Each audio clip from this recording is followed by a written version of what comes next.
Hello. I'm really nervous to make this video because, as you guys already know, based on the title of this video, I'm going to be talking about relapse and sobriety when it comes to alcohol addiction in particular. I don't have professional knowledge or experience on addiction or sobriety or things of that sort. This is just my own personal experience, what I've gone through, what I've done, where I'm at today. This is also just kind of like an update because about 2 years ago or so, I posted a video about why I initially got sober, and I have been wanting to update you guys about my sobriety journey, but I have just been very anxious to film this because I don't want what I did or what happened to me to trigger somebody else to potentially relapse. So this is just my little trigger warning. I'm gonna try to keep this video as least triggering as possible, but just a heads up, I'm gonna be talking about alcohol abuse, depression a little bit. I'm gonna be talking about things like being hospitalized, being arrested, things of that sort. So if you're watching this video to intentionally trigger yourself, I've been there and I've done that a while ago when I was younger, and that's why I say I'm going to try to keep this as least triggering as possible, because I know some people want to do that to themselves. They want to feel that pain. You don't deserve to do that to yourself, but if you are doing that to yourself, I hope this video doesn't work. I want this to just be light, love, and hope for anybody who's watching. So yeah, if you hadn't seen my initial video of why I got sober, in that video I mentioned like the reasons why I decided to stop drinking, things that kind of led up over the years and built up over the years. My goal back then for 2022 was to stay sober for just 1 year. And I felt like if I could do 1 year no alcohol, then it would prove to myself that I didn't really have a problem, that alcohol didn't really have a control over me. Within the first couple of weeks of my sobriety, the first time around, I learned through going to AA and just through reflecting, self-reflection, that I actually had a very severe alcohol problem, and I knew that if I ever went back to alcohol, it would kind of be like muscle memory. Like I would most likely fall back into that alcohol addiction. So I decided that I wanted to stay sober forever, but I think because my initial goal was to stay sober just for the year, I was really struggling with the idea of never drinking again. I've heard people talk about this in AA. I'll also talk a little bit about my experience with AA and where I'm at right now with AA a little bit later on. I've heard other people mention that getting sober from alcohol is like going through a breakup. It's like one of the worst breakups. I felt some sort of like pain in my heart at the idea of never sharing a beer with my dad again, or having a beer with my dad, never being able to like just be wild and have fun and be young. I was 24 when I first got sober. I'm 26 now. But like it was just kind of like, damn, I'm giving this up.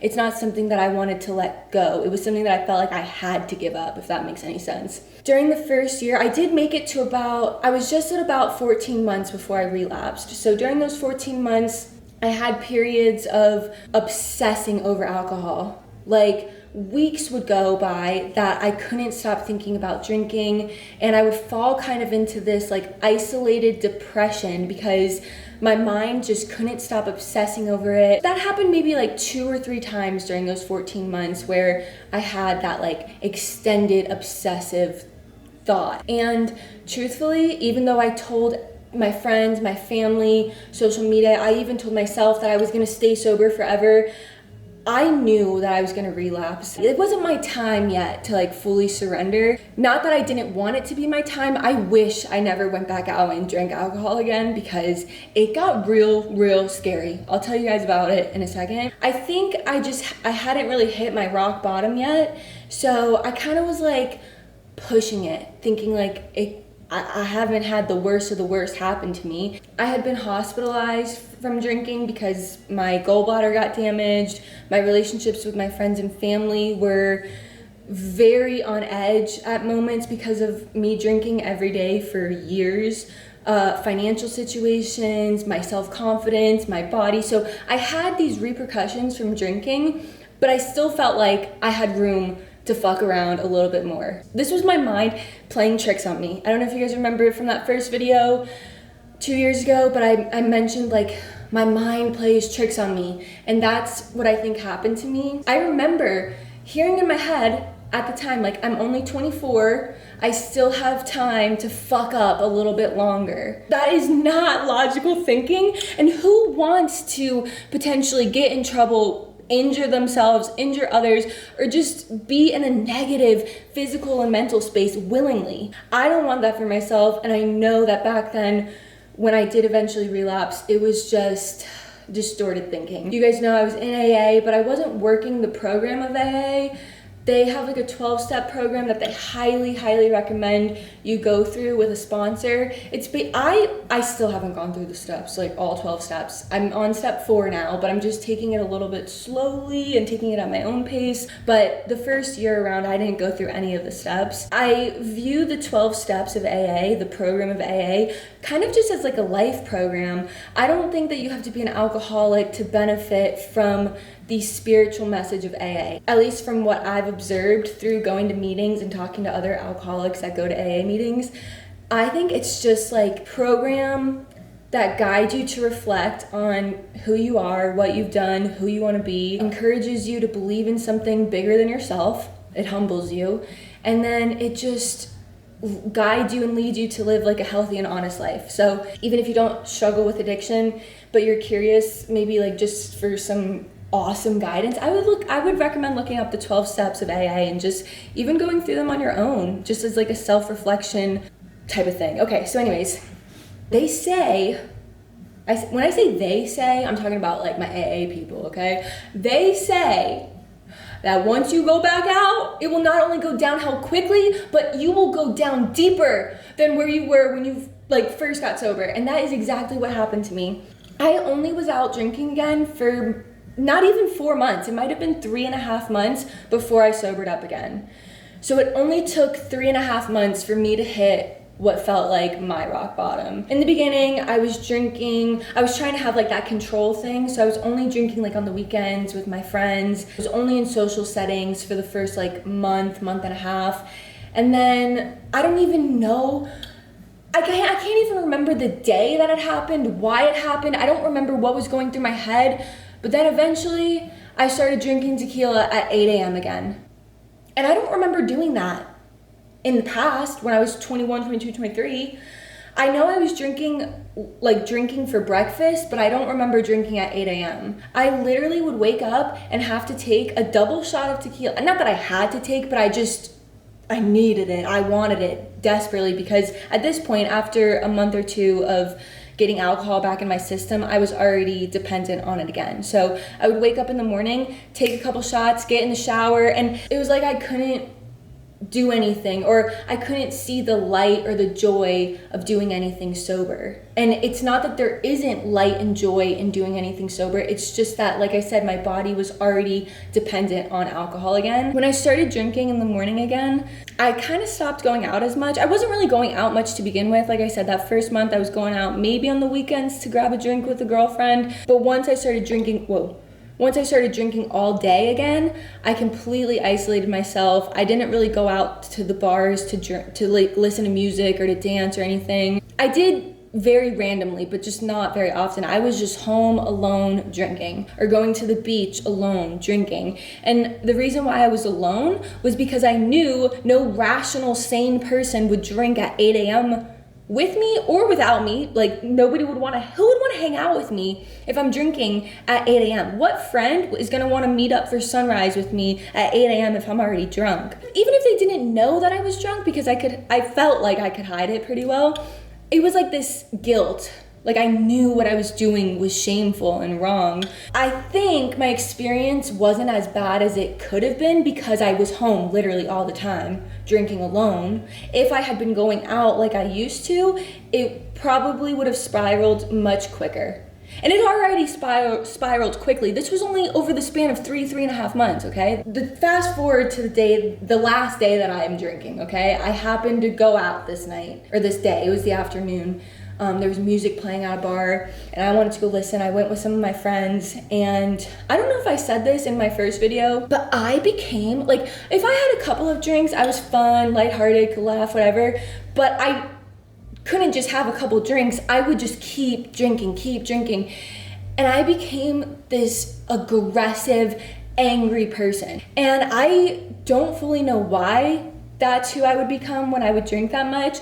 Part of me thinks that it's because of like the pain and depression that I've kind of just held on to throughout my life. Maybe the insecurity, like all of these things just bubbling up out of me when I have like that liquid courage. I don't know, but it's fucking weird. I become crazy. I'm crazy already, sober, like not in a bad way, but I'm already a little crazy. But when I'm drunk, and not even just drunk, but when I'm blacked out, because I think I mentioned this in the first video, and this was the exact same thing, like once I relapsed again, I would drink, not intentionally to black out, but that's what would happen. I would just drink and black out nearly every day.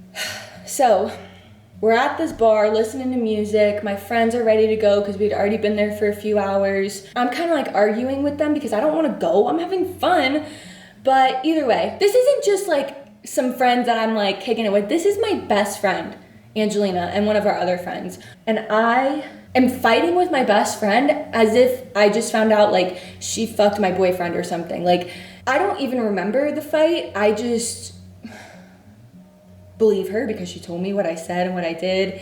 And Angelina and I have been friends for almost 15 years. And that was the first moment that I truly felt like, oh my God, she might not be my friend after this. I just knew she was done. Like, she didn't want anything to do with me if I was still drinking. But anyways, we get back to my place because we drove in one car. They drive home. I go back to the bar. Don't ask me how I get there because I don't know. I don't want to get into it too much because this is very embarrassing, shameful. I still feel guilt from this, even though this was, it was only 10 months ago. I've been sober again for about 10 months now. But fuck, this keeps me up at night sometimes, like thinking about this. I just was so publicly intoxicated and being such a wreck and obnoxious that I ended up getting arrested. I'll tell you something. During those three and a half months that I was drinking, that hopelessness setting in, feeling like I would never be able to get sober again. I remember feeling like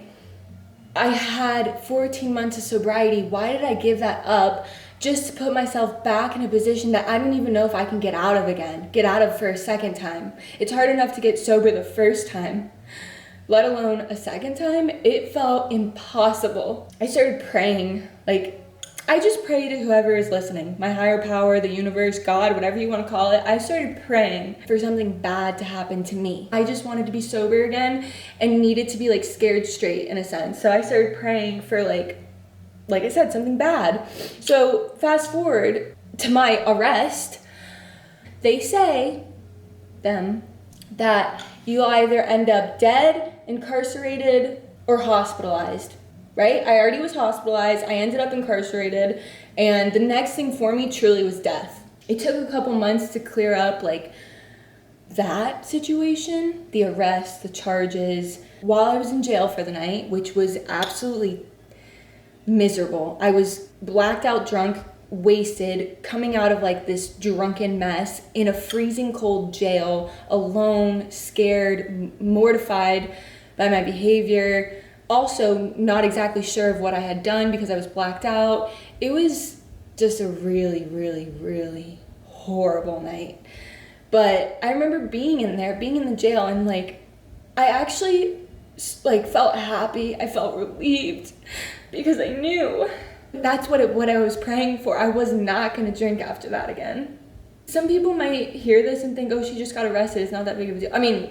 It is a big deal. Being arrested is a very big deal. But to some people, that might not seem like a rock bottom. I'm also not sharing the full details of what happened, but that was my rock bottom. It can always get worse. You can always dig that hole deeper, but I don't want to. Let me update you with what I'm doing and where I'm at with my sobriety now. So obviously, I don't know if this is obvious, but when I was drinking again, I wasn't going to AA meetings. I actually went to an AA meeting drunk because I was I don't know, I wanted to be sober, but I couldn't stop drinking. So I went to an AA meeting drunk. Nobody knew I was drunk. I was sitting in the corner, angry. And that was the only meeting I went to in like 3 months. But then once I got sober again, I started going to meetings again. I got a sponsor. We started working through the steps. Like I said, I'm on step 4 right now. There's no right or wrong like timeline with how quickly you should go through the steps. I think as long as you're working on something to remind you of who you are, what you've done, who you want to be, why you're sober, why you want to stay sober, that's what I think is important. And it doesn't matter how quickly you do it, I think as long as you're doing it. I think because I got that curiosity out of my system of what it would feel like to get drunk again or whatever it may be, that curiosity has completely disappeared. I haven't thought about alcohol once in the last 10 months. I mean, it's obviously crossed my mind when I see people drinking or when I think about like, oh, I'm at 10 months again. Obviously, the thought of alcohol crosses my mind, but the obsession has been completely removed. I don't feel like I'm missing out on anything. I don't feel like down the road I'll miss out on experiences or fun times with my friends or family or whatever. Not just from reaching that rock bottom, but I think the difference being I genuinely want this now. Like I said, that first time around, I just wanted it for a year.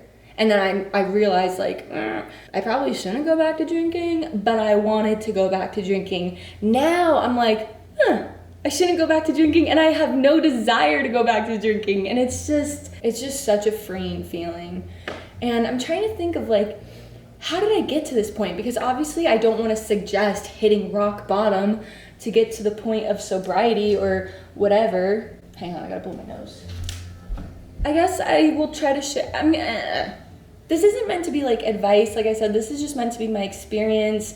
Hopefully somebody else who watches this might have that feeling of being like heard, seen, related to, and also just to give somebody hope, because maybe somebody has never attempted sobriety, or maybe somebody is in the middle of a relapse right now. Maybe somebody's just looking for a sign to like try or to try again, and maybe this can be that. I'm trying to think of like some things that are keeping me busy, keeping my mind off of alcohol, but I'm not actively doing anything to keep my mind off alcohol because it just doesn't cross my mind anymore. I think it's just something within yourself that you get to this point of just being done. You realize that you don't want to suffer anymore and you just stop suffering. And I think that's kind of what happened to me. The one thing that I feel like I can recommend is a book. My mom got it for me. She got it for me when I was in the middle of the relapse. Let me grab it, I'll show you. This Naked Mind, Control Alcohol by Annie Grace. Unfortunately, I brought it in the sauna, and so all the pages are falling out. Don't bring books in the sauna. This is a phenomenal book because, in my opinion, I feel like the author isn't trying to convince people to get sober. I feel like she's just stating what alcohol is, what it usually does to people, and is just giving like facts. I think this really contributed to like my mind shift too. Even though I was ready to stay sober for life, hopefully this time around, I started reading this a couple months after I got sober again, and this kind of just like was the seal. This book completely turned me off to putting that substance in my body again. So I highly recommend this book. If you're curious about AA, I have this app called Meeting Guide. It's a blue app with a white chair on it, and you just type in like your location and it pulls up AA meetings that are around you. Like I said in the beginning, I was anxious to film this because I think my fear in opening up about my relapse is somebody justifying to themselves why it's okay for them to relapse. But then I have to remind myself that I'm sharing this experience, like I said, to try to connect with those who need it. In the beginning, when I mentioned that little trigger warning, and I said, there are people who are going to intentionally trigger themselves, and I wouldn't want to be the last thing somebody watches or listens to before they make like a decision that could be harmful.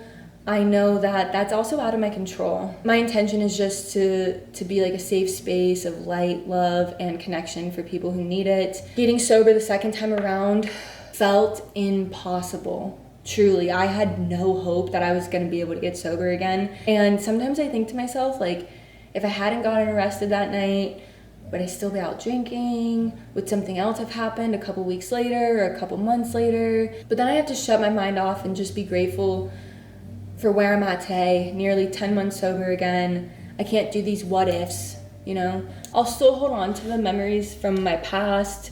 I don't want to bury those because they're a part of me, a part of what I've done and what I've been through, and a part of why I am the way I am today. So I don't want to bury those things. I use them as tools, as reminders of what I never want to go back to again. And it's not even just that I never want to go back to like being arrested again or being hospitalized again. I don't want to go back to being dependent on something. I don't want to feel like my body is toxic because of how much I'm drinking. Sometimes I even ask myself, like, if I wasn't an alcoholic, I also want to talk about that. I'll talk about that in a second. But if I didn't identify as someone with like an alcohol problem or alcohol addiction, would I want to like just drink socially, drink casually? My answer is no. And I think it has to do with that book, because if I'm just gonna have one drink, what's the point? Might as well drink something that's yummy and healthy for me, not something that like is literally poison. Real quick, I want to talk about like the labels of being an alcoholic, having an alcohol addiction, and all these things, because I didn't identify as an alcoholic until I started going to AA 2 years ago, and I heard these other alcoholics have damn near similar experiences as me, and then I thought to myself, okay, well, I'm probably what they are, an alcoholic.